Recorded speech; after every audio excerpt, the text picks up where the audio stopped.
Prachura, thank you so much for giving us the time today. The league is in a very intense situation and you have been a chess player. Could you please tell us that how did your association with chess start? Well, I started playing chess when I was 4.5 years old, Okay.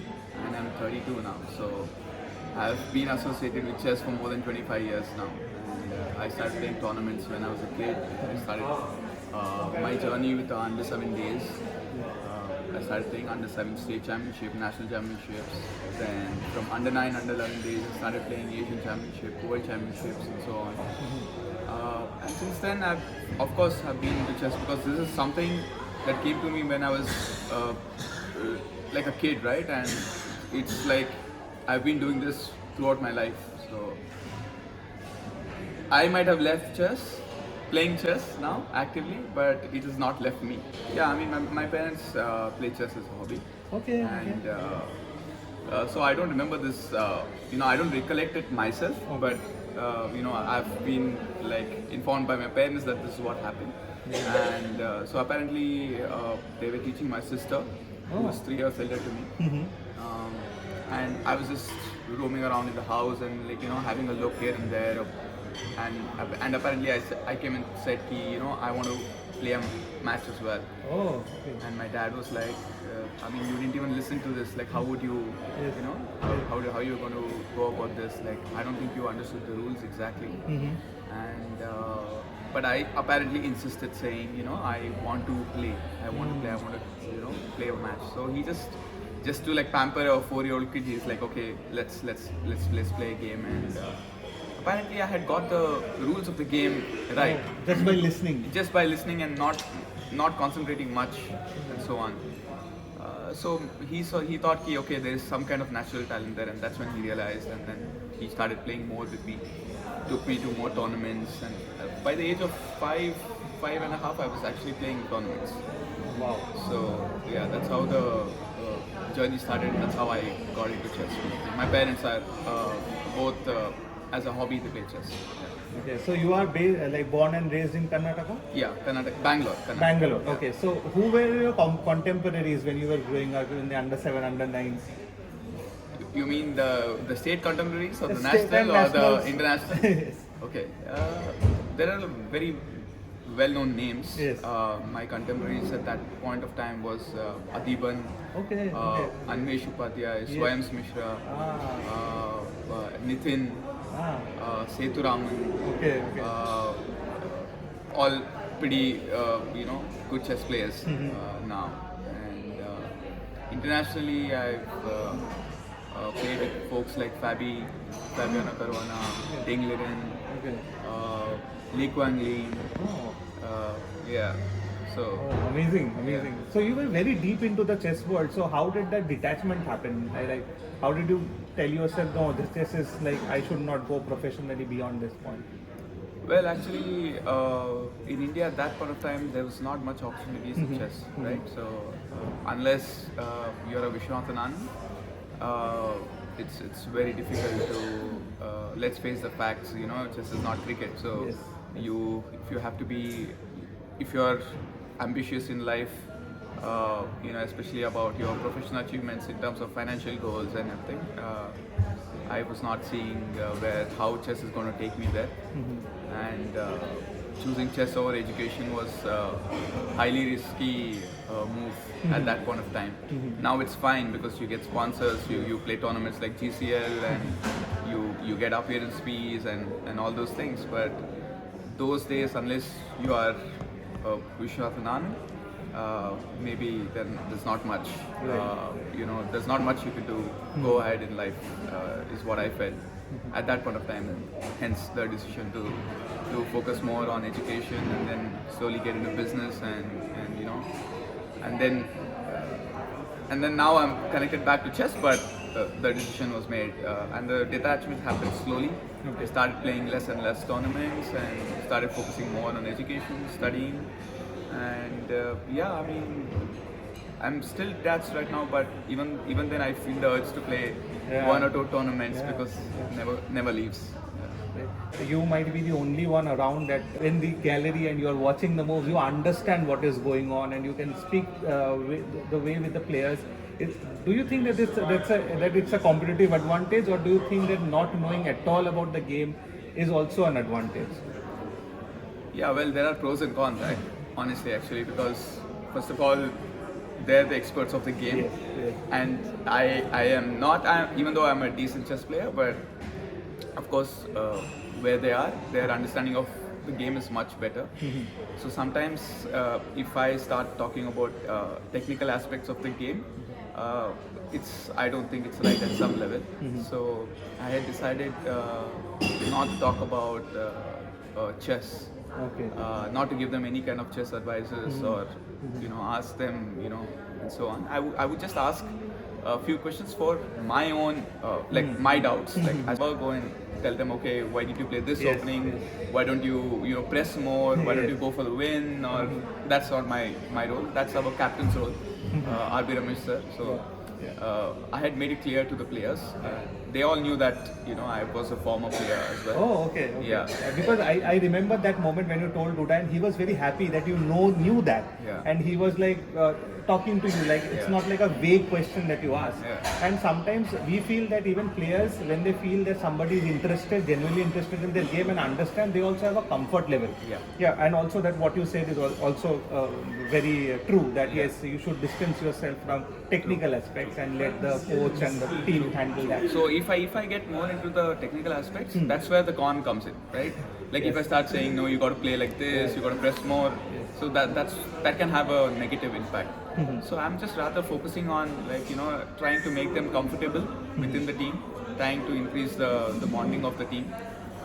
That's what I'm here for, honestly, and trying to ensure that they don't lack anything. I mean, if they want something, it should always be available, and they should be in a good frame of mind. And that's our aim. What we are trying to achieve here. If everyone, if all the players are in good frame of mind, they play good chess, and in the end, it leads to good result anyways. So that's the role, and I think sometimes even a non-chess player also can achieve this. So yeah, there are pros and cons, but yeah, of course, when I'm there sitting and I don't have an engine in the arena, of course I can analyze and evaluate games better than a lot of people there. Right, right, absolutely. So you went into your full-time education and then into entrepreneurship. Were you still like following the world of chess and playing some online games, or you were completely away from it and completely focused on what you were doing? I do play a lot of online chess. Okay. Whenever I find some free time, maybe sometimes I'm having lunch and I'm like on my phone and I'm playing. And yeah, I do follow some top level events. Especially I follow our Indian boys who are doing really well. But apart from that, not so much in terms of others. I do huge shout out to ChessBase India, because that helps me, helps me keep things on track. At least I know what's happening out there in the chess world. And yeah, I mean, apart from ChessBase India and a couple of other streams or media outlets, I hardly look into chess that way. Not very seriously. I don't go to chess results and keep checking and follow each and every tournament. That doesn't happen for sure. But yeah, I do follow chess once in a while, and yeah, I know what's happening at the top. That's for sure. But to know what's happening from the 2400s to 2600s are also quite important, I feel. Yes. Because that's where you track your progress and probably get a sight into the future that way. But haven't had the time or the interest so far to do that. Right. If you can tell us what is it that you do and what is your business and what is your role in it, if you can share that with us. Okay, I run a couple of businesses. We are into consultancy, we are into industries. I also started producing movies. I invest in startups, and yeah, and now I've got this chess. Okay. As we were mentioning that, following of chess is not that easy, considering you are involved in so many other things. But then 2020 happened, then this boom of online chess streaming happened, and then Olympiads happened and all, and then Global Chess League 2023 happened, right? So were you following the Global Chess League last year also, and were you interested that you maybe if something comes up, you will take an opportunity, or when the opportunity came in 2024, you were no, I need to go for it, or you had a plan in 2023? So it's a good question. Actually, I was there in Global Chess League last year. Okay. I came for almost 4 days. Oh. So I was invited by Samir for the inauguration and to stay and see a couple of games as well. So I stayed back for around 4 days. And in fact, I was very interested last year as well. Oh. But unfortunately, things didn't materialize. Okay. Okay. Because a few things were it was like a sort of a last minute sort of a thing. So I had requested Samir that if there is any opportunity, from next season onwards, to please let me know. Oh. And yeah, luckily the opportunity came, and without any hesitation, I knew for sure that I wanted to do this. I did take some time though, because I had to consider the business aspects of it. I did evaluate, and I thought if I ever own a sports team, and this should be the beginning of it. And yeah, happy that I took this choice. So from a chess player to a chess team owner, how did this journey evolve, if you can tell us? And how complicated is the process to put it together? Because we understand it's a lot of money is involved. Okay, so basically it was not as easy as it seemed. First of all, it's not an open forum. Okay. It's not You are invited to it. Yeah, Okay. yeah. I mean, you need to know the right people, I can say, and you need to have probably the right credentials as Oh, well. okay. I don't think this is open for anyone who wants to, come in. But even though I said that, I don't think I'm not an ordinary man. I am an ordinary man who happens to be in the field of chess, and that helped me with the right credentials, because they thought a chess player owning a team would be more passionate than if a non-chess player sort of owning it. So that probably gave them the confidence to probably approach me to take the team. And regarding how the team happened and so on, Mr. Venkat is a good friend of mine since before, and he has recently bought a team in the cricket ISPL league as well, the street tennis ball league. So I was aware of it, and then I approached him saying, there's an opportunity like this. Would you want to partner up with me? And he said, if you're gonna lead, then I'm in. It was probably like a 5-minute meeting, like where I didn't even have to convince him. It's just a discussion as to how to take things forward, and that was very easy. And Ashwin also was it was a pretty smooth conversation, and we just had a phone call, and he communicated that he was very, very interested. Then a couple of calls back and forth, and it was closed as well. So putting together the monies and from the investor's point of view, it is not that difficult. But the entire process of getting the team, getting people behind, getting people on board, putting everything together, because we have 6 players from 6 different countries. We are the management, and we from India, so we have 7 stakeholders from 7 different countries. Oh. So it's in that way it's slightly challenging, because we all have different cultures and different backgrounds, and the way we are brought up and so on. So getting together and trying to get the team bonding and other things going is quite challenging. But luckily, language is not such a barrier, because everyone knew English, so that's great. But it was quite difficult. Running a sports team is not easy. It seems like an easy task, but it's not, because you have a lot of things you have to look on. You have to look at the marketing aspect of it. You have to look at the financial aspect of it. You'll have to look at the revenue models. You have to look at the branding aspect of it. Apart from getting the team and running it, the operations, logistics, it's a big process, and it's not easy.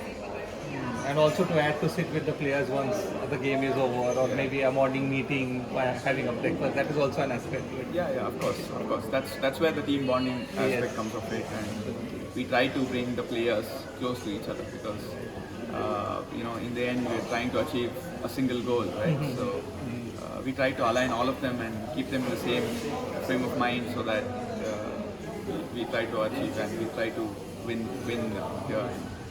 Yeah, that's the goal, and every decision that we take should be in the step should be in the right direction towards that goal.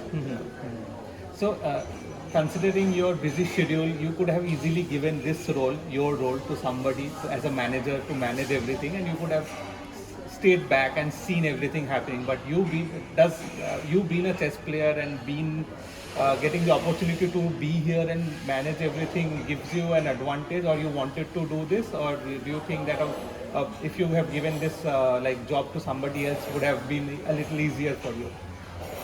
Or there is a little bit of no, I should do it and I should experience this was working here. For me, this is a passion project. Yes. So I'm enjoying every moment that I'm here.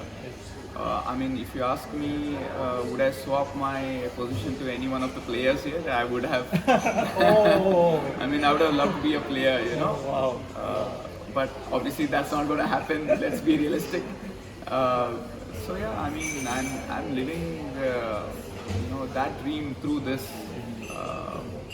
way, and I don't even look at it as like managing the team or something. I'm just here, just out here enjoying and trying to. Of course, we had some operational issues to begin with because we are a debut team and we have much to learn. So we made few mistakes along the way, and I think it's very necessary for an owner to be hands-on, to know what kind of issues arise and how we can improve things and so on. Probably 2 years down the line, I might have, or maybe next year, or I might decide to hand over this role to someone else. But I wanted to experience this firsthand, to know how it is and how to improve things. And it's a big learning curve for me as well because I haven't run a sports team or been involved in a sports team so closely. So this helps as well. So for me, this is a big learning curve. Plus, I'm enjoying, so it doesn't even feel like work, honestly. And I get to interact with all the players who have been huge fan of earlier. So that's fun. So I'm enjoying this, but I would never in the first year give it to anyone else to manage this because I love it. Tell us about your team composition. How did you come up? Because you, as we are mentioning, that you are the only chess player, so you know the world of chess. You know rating, you know strengths, weaknesses, a lot more. You have an advantage on that when you were like having the draft and all. So tell us about your plan and how did you manage to get Hikaru? Of course, I think all the teams wanted Hikaru. And that's what happened at the auction. But I had to outbid them because everyone wanted Hikaru. I really wanted him. That's the difference. Yeah. Because he's a world-class chess player. One of the most famous chess players across the globe. We needed him for his leadership skills. We needed him for his chess skills. We needed him for the commercial aspects as well, because he could bring his popularity into American Gambits and popularize us as well. And he's a great person too. So it was a no-brainer to sort of go all out for him. Regarding the other 5 players that we drafted, we had our strategies in the auction where we probably had a list of players that we really wanted, and actually all the people that we have in our team is someone who we really wanted as well. Okay. So we came out of the auction really happy, literally dancing through the halls. Because we thought we had put together a very strong team, and I think we have also. Maybe the results are not reflecting, because I don't know whether it's because of the format or because it's the London weather or don't know what it is, but I still believe that we have a very strong team, honestly. That's how it came about. I mean, Yeah, I mean, having such a strong team already gives you a moral boost, and as you mentioned, the brand and marketing value also increases. So, coming to that, could you please tell us that how did the brands that got associated with American Gambits, how did that happen? And how, like, we are in chess, we see sponsors are there, but they are very few, and they come once in a while. But how did you manage to bring in the sponsors that you did? well, when I approached sponsors, we approached them with a couple of things that we could do for them, and they also saw the value in us. And whoever we wanted to be associated, we wanted to have a long-term association with them. We didn't want to have a year or two. It's something that we want to do as and when the GCL keeps happening. And even our sponsors, if you see, one is Circle Chess, Yes. the other one is 5C Network, the other one is Ashirwad. Right? All the three are into chess. Okay. They enjoy chess. The stakeholders that I spoke with at all the for all the three brands, they're all into chess. Okay. And they see that what chess can bring. And even though chess is not exactly a spectator sport where we can't have thousands of people as audience and so on, but it is still a viewership sport. Yes. And the viewership is increasing on a daily basis. And chess popularity is increasing on a daily basis, especially with our team winning the gold medals and the Prime Minister inviting them and so on. I mean, what else could be? I think we are at the peak of chess, Right. Indian chess right now, and I think we are at the juncture where we have to capitalize on this moment and continue the momentum of chess in India forward. And the brands saw the vision for this, and they see the rise of chess as well, and what it could do for them as well, and how it could help them as well. And someone like Circle Chess and 5C, they are someone who's into artificial intelligence and so on. So for them, it's very good brand alignment as well. Yes. So chess is a synonym for smartness, intelligence, and so on, right? So when I say to someone that I'm a chess player, first thing that comes to their mind is, okay, this guy must be at least above average IQ guy. Yes. At least he must be a smart guy. So when brands associate themselves with chess, it's such brands where they want to align themselves with this messaging. And I think for all three brands, this is perfect alignment. And we had a couple of meetings and calls and to see where things goes and what we could achieve together and how it could be a win-win for both of us. And I'm very glad that they came and they supported us and we are sort of helping them as well. I mean, for chess, there's not many opportunity for brands to be on a shirt because if Hikaru is wearing a shirt where the brand's name is visible, I think that's a way like defining marketing strategy that can be for brands. So if you can tell us that, I don't know about other teams, but if somebody watching the video want to like be a sponsor of American Gambits or want to get associated with you, is that possible? Or how does that work? How is that approachable? Is it again a closed system, or can anybody approach you and then you can have a conversation on that? Yeah, of course, anyone's open to approach. They can approach us. But of course, we have to also see whether it aligns. Yes. Right? It has to be a win-win situation for both. I mean, if I feel personally, or if the team feels personally, professionally, that we are not able to do justice for that brand, then I feel that even though they're ready to sponsor us, we should be fair to them. Right. But of course, anyone who's open to supporting us, we welcome them with open arms, because that's what we need. We need that support right now, and to show that what we could do in the future, and what we could do for you, and what value we can bring in. We would love to show that. But anyone who wants to support us, of course, we are open. But we want to be fair to brands as well. I don't want to take dumb money, honestly. Yes, yes. It has to be smart money where it's helping both the stakeholders. That's my end goal. I mean, and I want them to really succeed as well through this. I want them to get the ROI that they hope for. You know, because when we show them the ROI is when the association actually becomes long term. Absolutely. So if I think there is no good ROI, then I think it's not the right association for them. And of course, there are so many opportunities. If you're a brand with good amount of cash, you have so many opportunities to go out there and you know, brand yourself, sponsor any kind of thing possible and so on. But yeah, so it has to be a win-win situation, and I'll be happy to discuss with any brand that approaches, because we need all the support we can get right now.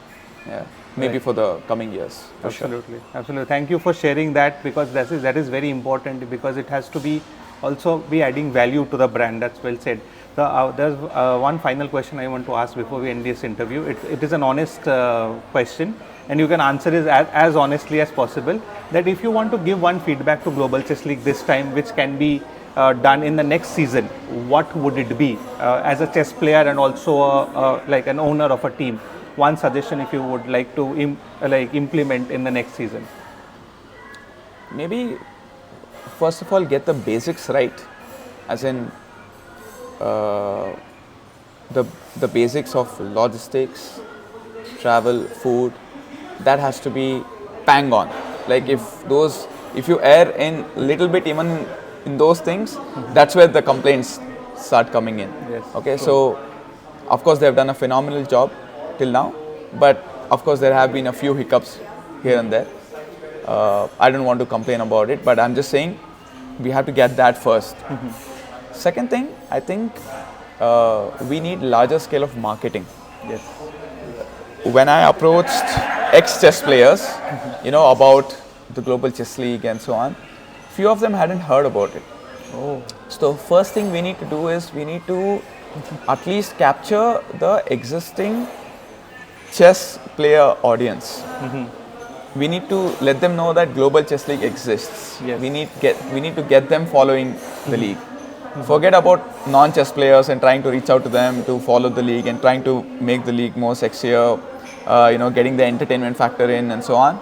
Yeah, of course, that should be done as well, but the initial goal should be to get the 700 million chess players across the globe to know that Global Chess League exists. And so I've given a small advice from my side as to, from next year, have Global Chess League in a window where there are no other major chess events happening. True. So that the entire focus is on the event and everybody knows that it's sort of like IPL, you know. When IPL happens, nothing happens. Is happening. The entire cricket world is shut, right? Yes. So that's how it should be, because FIDE is involved and they can do it.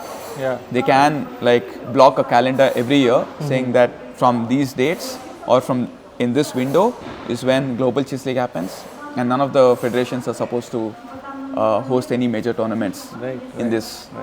So I think that's one of the best feedbacks I can give. I think that's actually a fantastic feedback. I think again, as you are a chess player, you could bring up this point.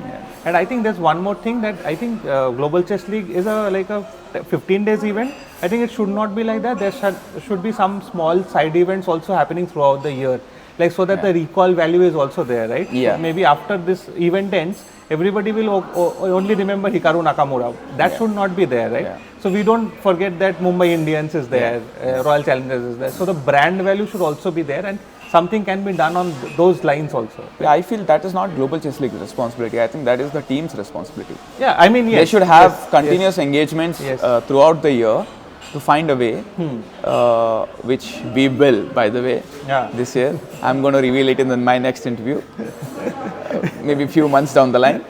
But you need to have continuous engagements. That's the team responsibility, how to, you know, garner fans, the marketing, branding aspect of it. You need to do that. Like if you see IPL, they'll host the IPL and nothing else, right? Yeah. It's the team which keeps, you know, events happening, and they have some auditions. They're saying net sessions and so on.